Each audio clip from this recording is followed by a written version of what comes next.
just before we moved to Las Vegas, we had the job of building or doing the federal building, and Ace was here first, and Lamont took a job that we had in Spokane, and that's when Ray said, well, I said, well, I don't want to take the kids there and around all those hotels and stuff, and you know, I'm not living in a hotel with my kids. I did that once, not with my kids, but I did that once, and I would never do it again. And Ray said, well, what makes you think we're going to stay in a hotel, you know? And I said, well, that's all they have there. Well, the times that I had come to Las Vegas from California when I was younger, you drove through the Strip, and I thought that's where all the hotels and everything was, and I thought, well, that's all they had. I didn't realize you had to drive out from the Strip ways before you seen houses and stuff. And he says, no, he says, you don't have to live in a hotel. He says, we'll find a place to live. I wasn't too happy about it, but we all made do with what we had to, and I just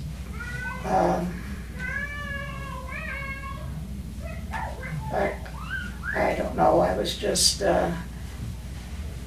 could hardly wait to get back to Utah. But Utah just didn't have any work, none at that time. And Ace and Ray was able to find a few jobs to keep us going here in Las Vegas.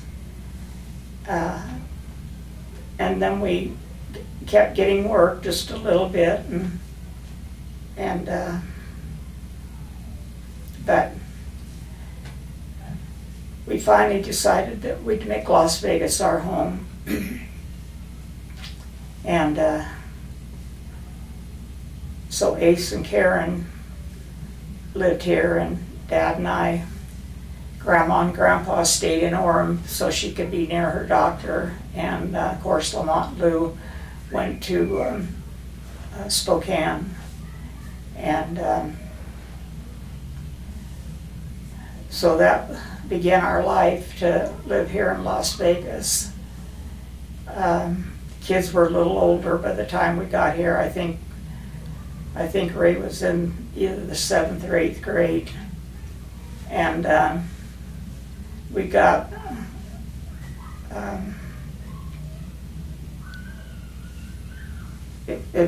we moved here for the kids and everything just before school started. We got here on a weekend and school started Monday, so we wasn't very prepared to go to school,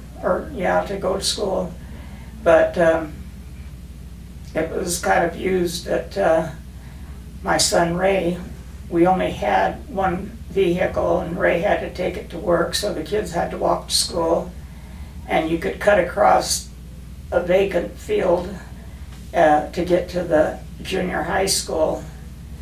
And so when we took Ray to school, we told him to watch and look at landmarks and stuff so that he could walk home from school.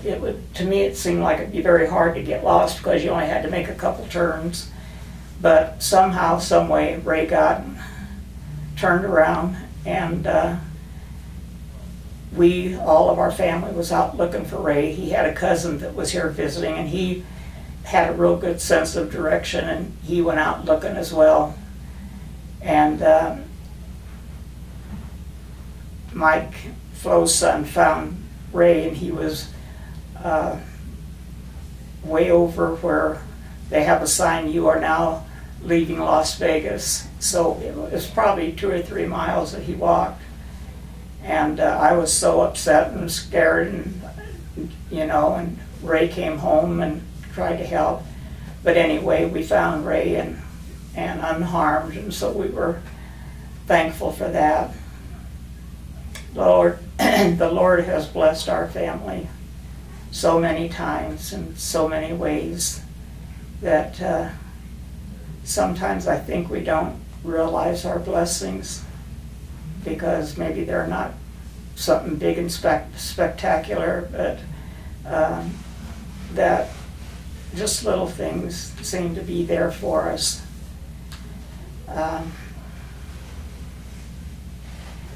There was a period of probably a month or so that we didn't have any work. We had a job on contract, but it wasn't going to start probably for a month. And we had no money. And Ace and Ray, bless their little hearts, tried to go out from door to door and sell vacuum cleaners. I don't think either one of them was very good at selling them, because I don't think either one sold any. And but Dad found somebody that needed a house painted, and so he gave him a bid, and they told the house was vacant. And so Dad and the kids went out and painted that house. I think we got $125 for it, and then he split it with Ace. But it helped us get along for just a little while. And like I say, the Lord blessed us in ways that we probably took for granted. And I'm a little older and wiser now. I think I would have been a little different the way I handled things.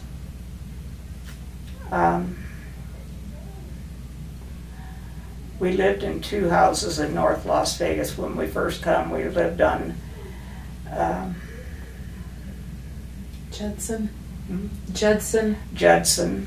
We lived on Judson Street, and there was a couple families on that street. That we was in the poor part of town.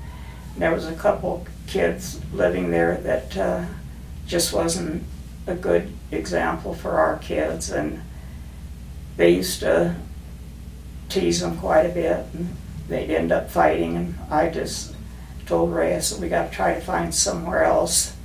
So they had this one whole track, and there was only one person that lived in the whole track. It was, like I said, it was hard times, and people were losing their homes. And they just boarded them up. The finance company that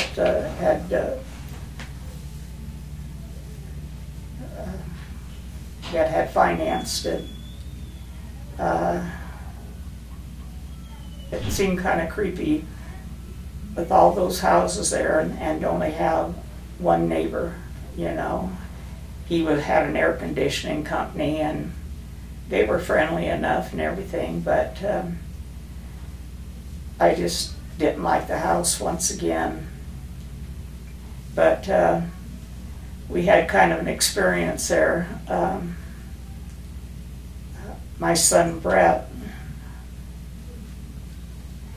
was walking home from church, I think, wasn't it, Deb, when he got in that irrigation ditch? Something like that. I think it was during the summer, and school had barely started. No, I got that wrong. School hadn't started yet. I don't know why he was walking. He was walking home from primary, that's what it was. He was walking home from primary, and he got in they don't call them irrigation, what was they? They're like an irrigation. A drain ditch. A drain ditch, that's what it was. For the water. And it had water in it, and Brett slipped and fell in there, and he couldn't get out. And he was calling for help. The street that was not a real busy, but kind of a busy street with cars going by ever so often. But anyway, he hung in help, and a primary teacher had stopped, and if she hadn't stopped, Brett would have probably have drowned. We probably would have lost him. Who went to tell us about it, Debbie? I don't remember. I think it was Tammy. I think Tam tried to, I think her and Brett was walking home together, and she tried to get ran as hard as she could to the house and tell us they weren't too far from our house, and told us that Brett was in the ditch and couldn't get out. So of course we all ran down there, but before we could get there, the primary teacher had pulled Brett out of that drain ditch, which I was forever grateful to her for saving Brett.